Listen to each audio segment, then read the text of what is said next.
Nodal analysis, बिल्कुल basic से start करेंगे। देखो सबसे पहले हम बात कर लेते हैं नोड क्या होता है। नोड वो पॉइंट होता है जिस पर 3 या 3 से अधिक, मोर देन 3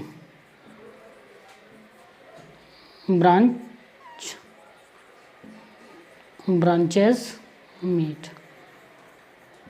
मतलब नोड वो पॉइंट है जिस पर 3 या 3 से ज़्यादा ब्रांचेस मिलती है। जैसे कि एग्जांपल, ये क्या है, एक नोड है, यहाँ पे करंट I1 आ रहा है, यहाँ से करंट I2 जा रहा है और यहाँ से करंट I3 जा रहा है। तो ये क्या हो गया, एक हमारा नोड हो गया।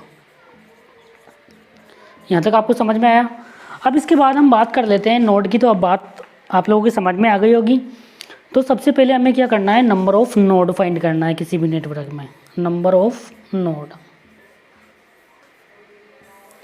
इसके बाद कि जितने भी टोटल नोड हैं, नोड उसमें से -1 करना है। क्यों? क्योंकि हम एक नोड को क्या मानेंगे, रेफरेंस नोड।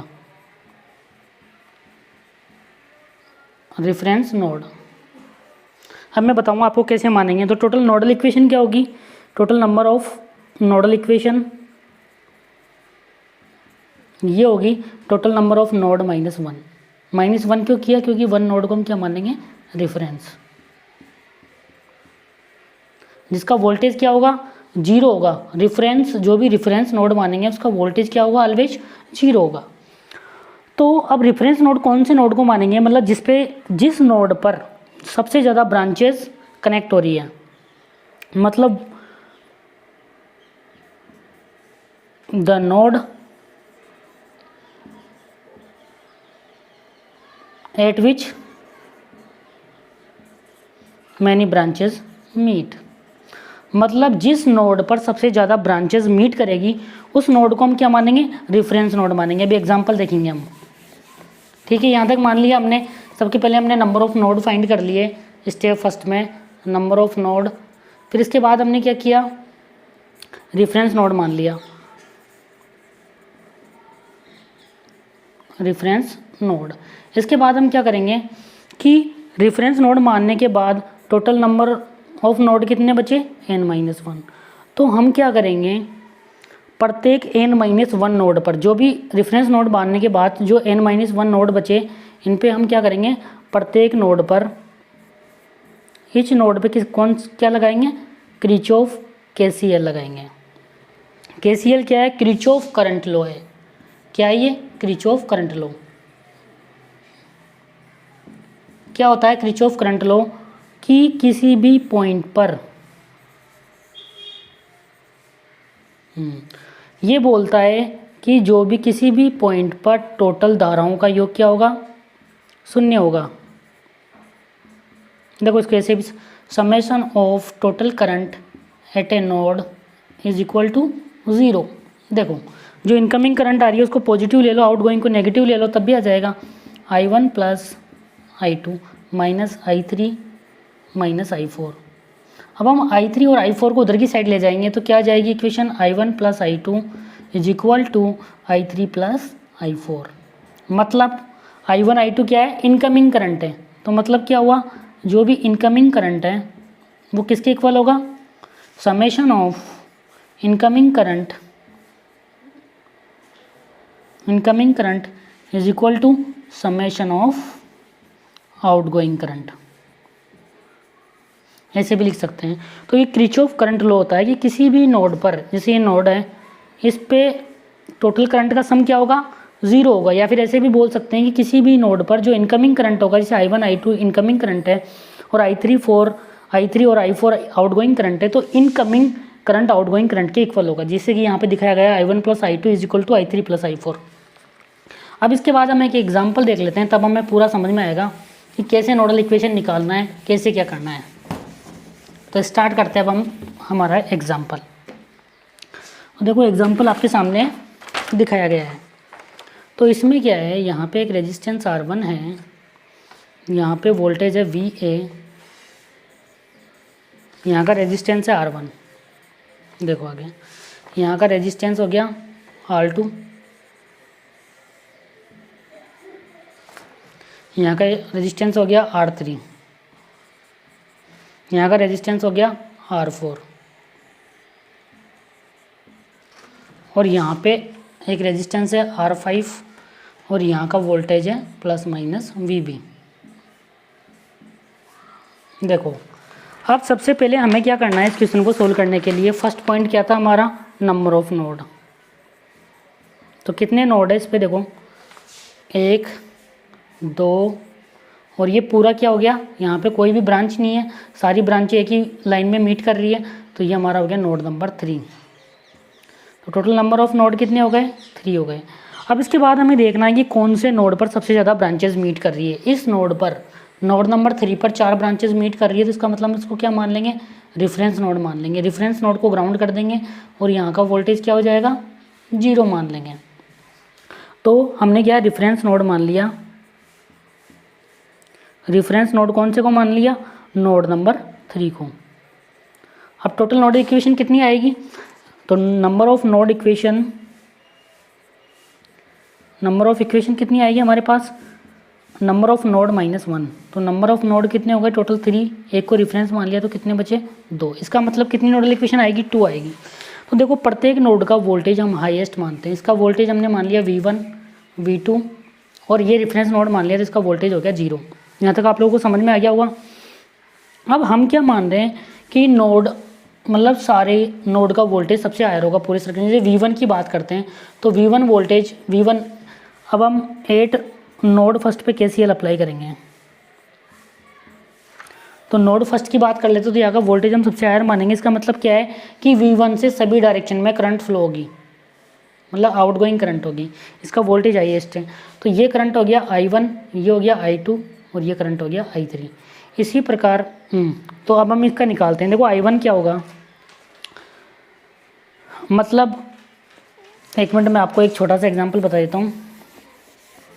देखो अब यहाँ पे सपोज करो जैसे ये रेजिस्टेंस है हमारे पास, इसकी वैल्यू R है, इससे I करंट R है, इसके अक्रॉस वोल्टेज हमें V दे रखा है, तो करंट क्या होगा, I = V/R होगा। इसी प्रकार अगर हमें कोई रेजिस्टेंस दे रखा है, यहाँ का वोल्टेज V है, यहाँ का वोल्टेज VB है, और यहाँ का रेजिस्टेंस R है, तो इसमें करंट I क्या होगा, I = VA - VB/R होगा। अगर हमें दे रखा है यहाँ पे कोई वोल्टेज V है, ये रेजिस्टेंस R है, यहाँ पे कोई बैटरी लगी हुई है, तो इसमें करंट क्या होगा, ये होगा VA - E/R। क्योंकि हम बैटरी के प्लस से माइनस की तरफ जाएंगे तो हम क्या लेंगे, नेगेटिव लेंगे। और अगर यदि हम बैटरी के प्लस से माइनस की तरफ जाएंगे, माइनस से प्लस की तरफ जाएंगे तो हम क्या लेंगे, पॉजिटिव साइन लेंगे। ठीक है, इतना समझ में आया आप लोगों को। अगर ऐसा होता, यहाँ का वोल्टेज है VA, यहाँ पे कोई बैटरी लगी हुई है S है, यहाँ का वोल्टेज VA है। अब हमें क्या करना है, सर्किट में करंट निकालना है, तो इसमें करंट क्या होगा, VA + E/R, इसका करंट ये होगा। तो इस प्रकार हम करंट निकालते हैं किसी भी सर्किट में। देखो अब हम इस पर अप्लाई करके देखते हैं सारे चीज़ें। देखो सबसे पहले हम नोड फर्स्ट पे देखते हैं, एड नोड फर्स्ट। तो नोड फर्स्ट पे हम KCL इक्वेशन लिखेंगे। सबसे पहले मैं I1 I2 I3 की वैल्यू निकाल के दिखा देता हूँ, उसके बाद फिर मैं KCL इक्वेशन लिखूँगा। I1 = क्या होगा, देखो यहाँ का वोल्टेज हाईएस्ट मान लिया हमने, इससे करंट फ्लो होगा, तो V1, और यहाँ पे कहाँ पे जा रहे हैं, माइनस से प्लस की तरफ जा रहे हैं, तो क्या साइन आएगा, प्लस साइन आएगा।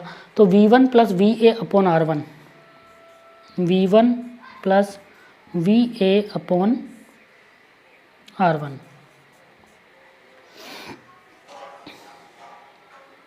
ठीक है, नेक्स्ट यहाँ पे देखो V1, देखो यहाँ पे V1 - V0/R2, V0 की वैल्यू क्या है, 0, तो क्या जाएगा V1/R2। तो करंट I2 की वैल्यू क्या जाएगी, V1 - 0/R2, तो क्या जाएगा V1/R2।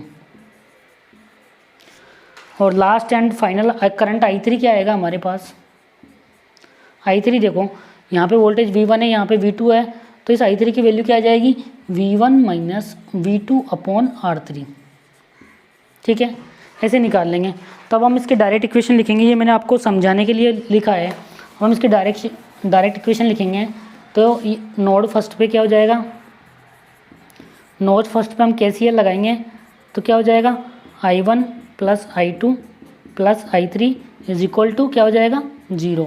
तो I1 की वैल्यू क्या हो गई, V1 plus VA upon R1। देखो नेक्स्ट आगे देखो, प्लस I2 की वैल्यू क्या हो जाएगी, V1 अपॉन R2, और इसी प्रकार I3 की वैल्यू क्या हो जाएगी, plus V1 minus V2 upon R3। ठीक है, यहाँ तक आपको समझ में आ गया होगा। अब इसी प्रकार हम नोड 2 पे KCL इक्वेशन लिखेंगे। नोड 2 पे देखो, नोड 2 पे पहले करंट I4, I5 और I6 हमने 3 करंट मान लिए, क्योंकि इसका वोल्टेज हाईएस्ट होगा, इससे सभी डायरेक्शन में करंट फ्लो होगा, इसकी तरफ कोई भी करंट फ्लो नहीं होगा, क्योंकि इसका वोल्टेज क्या है बेटा, हाईएस्ट वोल्टेज है। तो I4 की वैल्यू क्या हो गई, V2 minus V1 upon R3। तो इसकी I4 plus I5 plus I6 is equal to 0, इसके लिए ये होगा इक्वेशन। तो I4 की वैल्यू क्या होगी, I4 की वैल्यू होगी V2 minus V1 upon R3, V2 minus V1 upon R3 plus I5 की वैल्यू क्या होगी, I5 की वैल्यू होगी V2 माइनस 0 अपॉन R4। तो 0 की वैल्यू 0, तो V2 अपॉन R4 आ जाएगा डायरेक्ट, V2 अपॉन R4। इसी प्रकार I6 की वैल्यू निकालेंगे तो I6 की वैल्यू क्या जाएगी, V2 माइनस VB।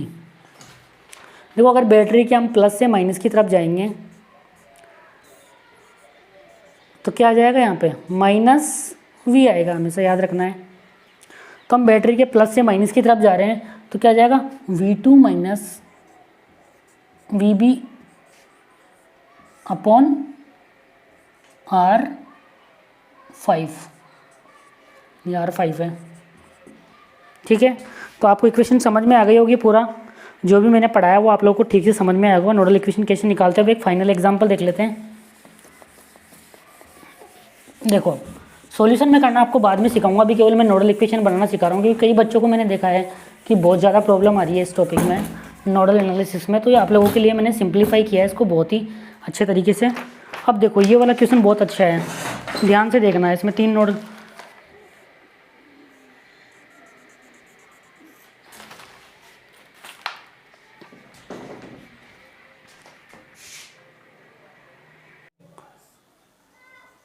ये हो गया 6 ओम का,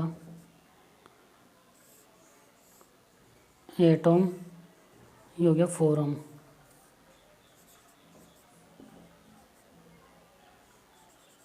ये हो गया 10 ओम, ये हो गया 5 ओम,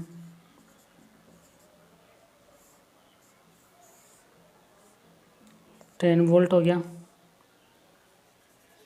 ये हो गया 2 ओम, और ये हो गया 8 वोल्ट।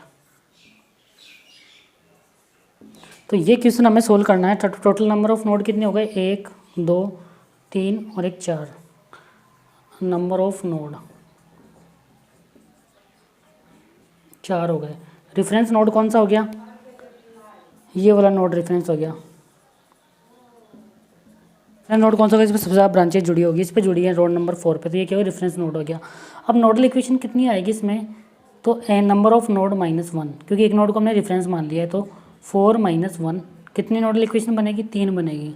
तो देखो अब हम नोड फर्स्ट, नोड सेकंड और नोड थर्ड, तो नोड 1 से सभी तरफ वोल्टेज जाएगा, करंट जाएगा, नोड 2 से भी सभी डायरेक्शन में करंट फ्लो होगा, क्योंकि हम इसका वोल्टेज हाइस्ट मानते हैं, नोड 3 से सभी डायरेक्शन में करंट फ्लो होगा। तो हम नोड फर्स्ट पे KCL लगाएंगे सबसे पहले। देखो नोड फर्स्ट पे KCL लगाएंगे हम सबसे पहले, तो यहाँ का वोल्टेज V1 मान लिया, यहाँ का V2 मान लिया, यहाँ का V3 मान लिया। जो नंबर ऑफ नोड है 1 2 3, तो वही वोल्टेज मान लेना उसका V1 V2 V3। तो देखो नोड फर्स्ट पे इक्वेशन क्या बनेगी, यहाँ पे देखो प्लस से माइनस जा रहे हैं हम, तो क्या आएगा, V1 माइनस 10, यहाँ का वोल्टेज 0 है रेफरेंस का, तो V1 माइनस, नोड फर्स्ट पे इक्वेशन क्या बनेगी, V1 माइनस 10 अपॉन 5 प्लस देखो अब इधर की साइड इक्वेशन क्या बनेगी, v1 minus v3 v1 minus v3 upon 6 ओम, v1 minus v3 upon 6 plus ये वाली इक्वेशन क्या बनेगी, v1 minus v2 upon 8, v1 minus v2 upon 8। इसी प्रकार हम नोट 2 पे बनाएंगे इक्वेशन। तो देखो नोट 2 पे क्या हो जाएगी, नोट 2 पे सभी आउटगोइंग करंट का योग 0 होगा। तो देखो यहाँ पे सबके पहले इधर की साइड जाने वाले करंट का योग, इसकी इक्वेशन क्या होगी, v2 minus v1 upon 8, v2 minus v1 upon 8 plus देखो नीचे की तरफ यहाँ पे इक्वेशन क्या होगी, v2 माइनस 0 अपॉन 10, तो v2 अपॉन 10, v2 में 0 घटाएंगे तो v2 ही बचेगा। इधर की साइड इक्वेशन क्या होगी, v2 minus v3 plus v2 minus v3 upon 4, ये बन गई नोडल इक्वेशन नोड नंबर 2 की। अब हम नोड नंबर 3 की बात कर लेते हैं। नोड 3 की ध्यान से देखना है। नोड 3 की इक्वेशन क्या होगी, देखो सबसे पहले v3 minus v1 upon 6, v3 minus v1 upon 6 plus देखो यहाँ पे इक्वेशन क्या होगी, v3 माइनस से प्लस की तरफ जा रहे हैं तो क्या साइन आएगा, प्लस आएगा। तो v3 minus v3 plus 8 volt upon क्या आएगा, 2 आएगा। अगर कभी भी बैटरी में हम माइनस से प्लस की तरफ जाएंगे तो क्या आएगा, यहाँ पे आएगा प्लस साइन आएगा। अगर माइनस प्लस से माइनस की तरफ जाएंगे तो क्या आएगा, माइनस v आएगा। ये हमेशा याद रखना है, ठीक है। ये मैंने आपको बता दिया है यहाँ पे। अब देखो अगर हम बैटरी के देखो कहाँ से कहाँ जा रहे हैं, करंट कहाँ से कहाँ फ्लो रहा है, माइनस से प्लस की तरफ, तो क्या साइन आएगा, प्लस आएगा। v3 प्लस 8/2, इसकी इक्वेशन क्या हो जाएगी, v3 plus v3 minus v2/4, ये तीनों इक्वेशन बनेगी इसकी नोड इक्वेशन। तो आप लोगों को समझ में आ गया होगा कैसे नोडल इक्वेशन बनानी है। इसका सॉल्यूशन करना हम नेक्स्ट क्लास में सीखेंगे। जो भी क्रेमर रूल है या इंस्पेक्शन मेथड है नॉर्मल वैल्यू पुट करके, वो हम नेक्स्ट क्लास में देखेंगे। थैंक यू बच्चों, आप लोगों को वीडियो पसंद आया हो तो अपने दोस्तों के साथ शेयर करें। और ऐसे ही मैं आप लोगों के लिए बिल्कुल सिंपल ट्रिक्स, क्वेश्चन को सोल्व करने की बिल्कुल सिंपल ट्रिक वाले आपके लिए नए नए तरीके लाता रहूँगा। Thank you so much. इस वीडियो को लाइक करें, चैनल को सब्सक्राइब करें तथा वीडियो को अपने दोस्तों के साथ शेयर करें, ताकि जिससे मैं और ज़्यादा वीडियो आप लोगों के लिए ला सकूँ, मेरे को मोटिवेशन मिले। Thank you so much.